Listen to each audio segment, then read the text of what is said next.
Président, Mesdames et Messieurs les maires, mes chers collègues, je voudrais tout d'abord remercier la vice-présidente pour l'excellence de sa présentation du projet.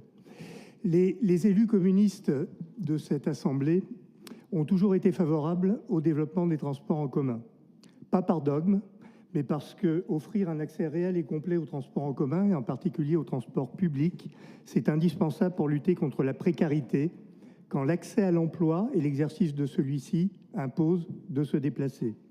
C'est un outil pour préserver le pouvoir d'achat, pour que le droit au transport existe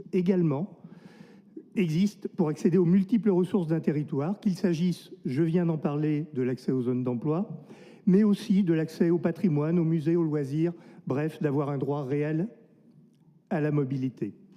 Pas par dogme, mais parce que le changement climatique en cours nous oblige et qu'un réseau de transport collectif efficace, c'est un outil pour décarboner les déplacements. En cohérence, nous le défendons, nous communistes, nationalement, avec notre plan climat. Nous le défendons ici, avec le plan climat de la métropole, dont nous délibérerons sur la révision dans quelques instants. Au-delà des chiffres donnés par Madame Fraisse, je rappellerai juste que 94% des émissions de gaz à effet de serre en France du secteur du transport viennent du transport routier. Je rappellerai aussi, à propos des congestions, que dans les zones périphériques de notre bassin de vie, ici, une étude a montré que ce sont en moyenne 72 heures, 3 journées entières, qui ont été perdues par des automobilistes du fait des congestions. Mais quand il n'y a pas de train, même parfois si la ligne existe, quand il n'y a pas de bus séparé de la circulation principale, voire pas de bus tout court, on prend sa voiture, pas par choix la plupart du temps, mais tout simplement parce qu'on n'a juste pas le choix. Venons-en au projet. Pour l'élaboration de notre projet, ça a été dit, 9 intercommunalités, dont 2 métropoles, ont travaillé ensemble avec la région Occitanie pour prendre en compte la réalité d'un bassin de vie d'1,2 million d'habitants. Je note que c'est la preuve que la coopération de projets entre collectivités locales est non seulement possible, mais que cela fonctionne.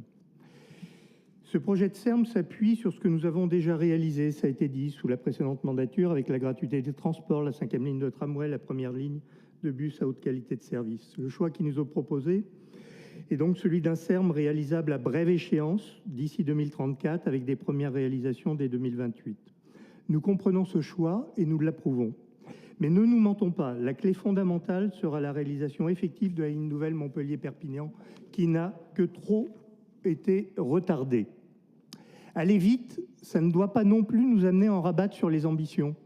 Et nous voyons ce projet de SERM comme une première étape qu'il faut faire aboutir, mais comme une première étape. Il y a le transport des personnes, c'est l'objet de ce SERM, mais il y a aussi le transport des marchandises, qui est un enjeu de développement économique, d'emploi, d'écologie et dans bien des cas de sécurité routière. L'intermodalité que nous défendons dans notre SERM ne doit pas être perdue de vue pour les marchandises. Et de ce point de vue, la question du lien avec le port de Sète reste entière, tout comme celle des sillons dédiés au fret sur le rail à l'occasion de la réalisation de la ligne nouvelle. Et il faudra être extrêmement vigilant. Comme est posée la question de la poursuite ou du réengagement des études pour l'utilisation de ce qu'on appelle les petites infrastructures ferroviaires, entre guillemets, des petites, entre guillemets, lignes abandonnées ou trop faiblement exploitées, pour lesquelles des crédits d'études sont mobilisés. Ils devront être consommés et aboutir à des résultats.